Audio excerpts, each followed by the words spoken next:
Saya, Tasya Oktaviana, dengan PM 5031901004. Pada kali ini, Tasya bakal ngejelasin nih bagaimana cara kerja funnel marketing dalam meningkatkan aktivitas bagi para pelaku UMKM.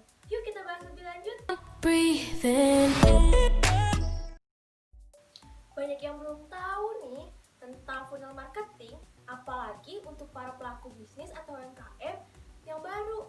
Yuk kita bahas aja yuk. Jadi funnel marketing itu adalah sebuah penggambaran perjalanan konsumen atau customer journey terhadap merek atau produk yang kita jual. Diawali dengan tahapan ketika calon pelanggan ini mengenali produk yang kita jual hingga ke tahapan pembelian. Jadi funnel marketing itu seperti memberi petunjuk jalan gitu hingga menuju ke tahapan akhir atau perjalanan akhir, yaitu membeli produk yang kita jual. Dengan analisa yang cermat, funnel marketing akan memberitahu apa yang harus dilakukan suatu perusahaan atau bisnis untuk mempengaruhi konsumen pada setiap tahapan tertentu. Karena dari komunikasi pemasaran itu memerlukan tahapan-tahapan untuk konsumen lebih naik tingkatannya terhadap suatu produk yang kita jual. Misalnya nih ketika kita berbelanja make up misalnya di toko Watson. Nah, lalu kita tuh lagi cari-cari foundation gitu. Nah, pas lagi kita cari-cari foundation, lalu datanglah seorang pegawai dari suatu produk yang ada di situ. Terus biasanya nanyain langsung kan, kayak maaf mbak, maaf kak, lagi cari apa? Terus kita jawab, ini mbak lagi cari foundation. Terus pasti mbak itu langsung akan mengarahkan ke produk yang mereka jual. Funnel marketing ini tuh bentuknya seperti mengerucut ke bawah gitu, karena setiap tahapan itu akan berbeda juga dari customer journey-nya. Funnel marketing ini bisa mencakup dua hal penting loh dalam sebuah perjalanan pelanggan. Pertama, funnel marketing bisa menjelaskan aspek kuantitas atau jumlah target pasar. Yang kedua, funnel marketing juga sekaligus menjelaskan customer journey secara deskriptif. Lalu ada tahapan apa aja sih di funnel marketing? Yuk kita bahas bareng-bareng selanjutnya. Setelah tadi kita ketahui tentang pengertian dari funnel marketing, yuk kita bahas isi atau tahapan dari funnel marketing ini. Jadi, funnel marketing ini dibagi menjadi 4 bagian atau 4 tahapan yang biasanya disebut dengan AIDA. AIDA ada apa aja sih? Ada awareness atau attention, ada interest, ada desire, and ada action. Awareness atau attention. Pada tahapan ini, tahapan pengenalan atau mencari perhatian terhadap konsumen. Jadi, kemampuan kita untuk segera menarik calon konsumen dari produk yang kita jual. Tahapan ini bertujuan untuk merangkul sebanyak-banyaknya konsumen yang menjadi target market kita agar menjadi suatu produk atau brand yang sedang kita jual ini tuh terkenal. Ingat ya, menarik sebanyak-banyaknya konsumen, tapi yang sesuai sama target market kita. Nah, medianya itu bisa langsung apabila sedang di toko atau store, apabila kita punya store, ataupun bisa lewat seminar contohnya seperti merek Wadah ketika launching produk baru mereka, Wadah Exclusive Series X Beauty 2019 yang memiliki pembicara, yang terdapat pembicara dari influencer beauty, ada dari makeup artist juga, terus dibarengin ada demo make upnya gitu. Saya juga bisa medianya itu bisa lewat brosur. Kalau untuk para pelaku UMKM yang baru bisa melalui brosur sih, sama poster ataupun media sosial seperti WhatsApp yang bisa kita sebarkan nih ke grup yang ada di WhatsApp kita.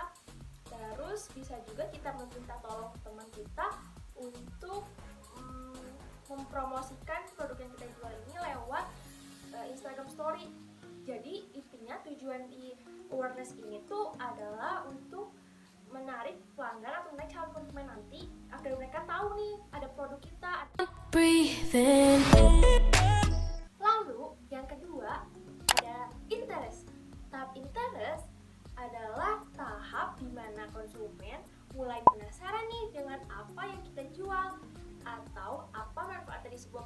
jual. Pada tahap ini, kita bisa menonjolkan sisi keunggulan produk sehingga membuat konsumen menyukai dan mulai tertarik dengan produk yang kita jual. Namun ingat ya, ini tentang konsumen kita, bukan tentang kita ataupun tentang produk kita.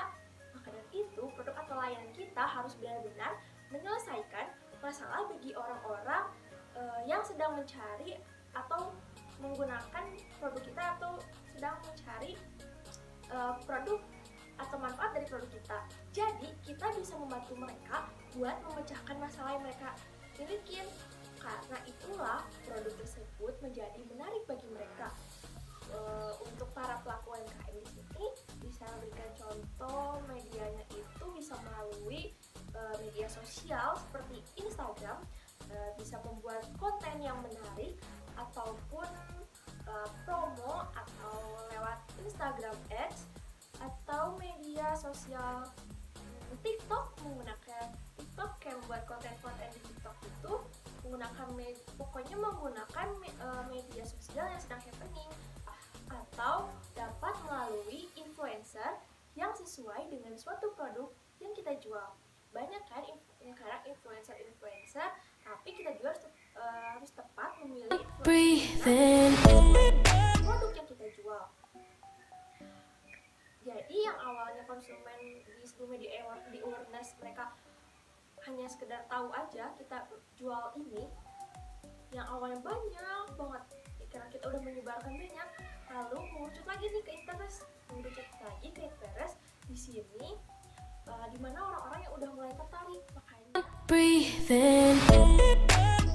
yang ketiga ada desire. Pada tahap ini tahapan membuat konsumen ingin membeli produk yang kita jual.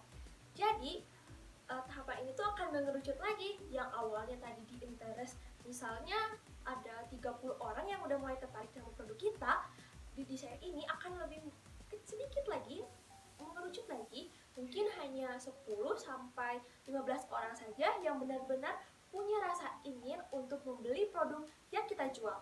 Nah, biasanya pada tahap ini tuh konsumen udah sangat tertarik nih sama yang produk yang kita jual dan mereka tuh mulai bertanya-tanya, misalnya nanyain, maaf kak, untuk celana ini ada di siapa aja ya? Pokoknya mereka udah mulai bertanya-tanya mengenai suatu teknis atau benar-benar kayak nanya ke manfaat langsung ke produknya atau langsung ke harganya, cara pembayarannya dan lain-lain. Dan di tahapan ini tuh biasanya mereka tuh berpikir logis, mereka akan melakukan penilaian atau perbandingan terhadap produk yang kita jual dengan produk-produk yang lainnya. Nah, di sini tuh mereka udah punya sikap kritis, curiga dan kehati-hatian itu akan muncul dan mereka akan mengolah setiap kata yang kita ucapkan. Jadi ketika mereka bertanya-tanya, terus kita menjawab, nah tentunya kita perlu menjawab dengan pelayanan yang ramah, yang lembut, yang tentunya akan membawa mereka langsung untuk menuju pembelian. Nah, apabila kita contohnya tuh apabila kita menggunakan platform e-commerce, biasanya kalau ada seorang konsumen yang udah tertarik dengan produk kita dan memasukkan ke keranjang, biasanya langsung ada ngetik kayak segera lakukan pembayaranmu, produkmu akan segera habis. Nah, kayak gitu. Jadi bikin konsumen itu kayak langsung oke, harus beli ini sekarang gitu. Maka itu konsumen itu akan langsung tertarik, langsung beli gitu. Pokoknya kita menampilkan rasa biar konsumen itu benar-benar tertarik untuk membeli produk kita, misal dari testimoni atau apapun itu. Lalu yang keempat ada action. Pada tahap ini konsumen akan membeli produk. Nah, tahap ini dimana konsumen itu sudah yakin pada suatu produk yang kita jual dan mulai untuk membeli atau melakukan pembayarannya. Namun tahap action ini tuh bukan tahap yang terakhir, tetapi sebagai tahap awal untuk pengenalan produk terhadap konsumen, dan selanjutnya itu akan melakukan pembelian kembali atau tidak. Jadi itulah mengenai tentang funnel marketing. Lalu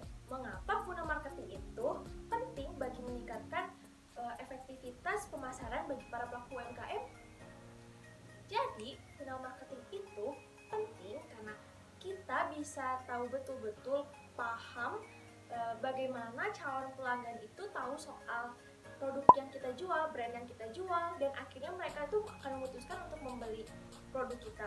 Nah, ketika memahami semua prosesnya, kita bisa mengenali langkah mana nih yang sudah optimal atau strategi mana yang sudah bagus. Demikian juga dengan langkah-langkah yang belum optimal, yang belum maksimal. Kemudian kita bisa memperbaiki strategi-strategi marketing tersebut di tahapan yang kurang optimal. Nah, dari adanya funnel marketing ini, kita bisa berpotensi mendorong penjualan yang lebih besar. Yang kedua, ada loyalitas pelanggan yang lebih tinggi. Dan yang ketiga, ada kesadaran dari merek yang lebih kuat.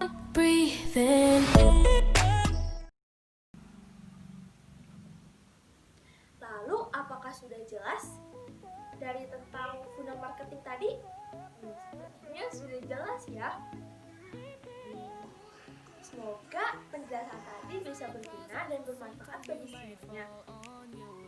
Lalu, sampai jumpa dan sampai bertemu kembali dengan Tasya. Bye-bye.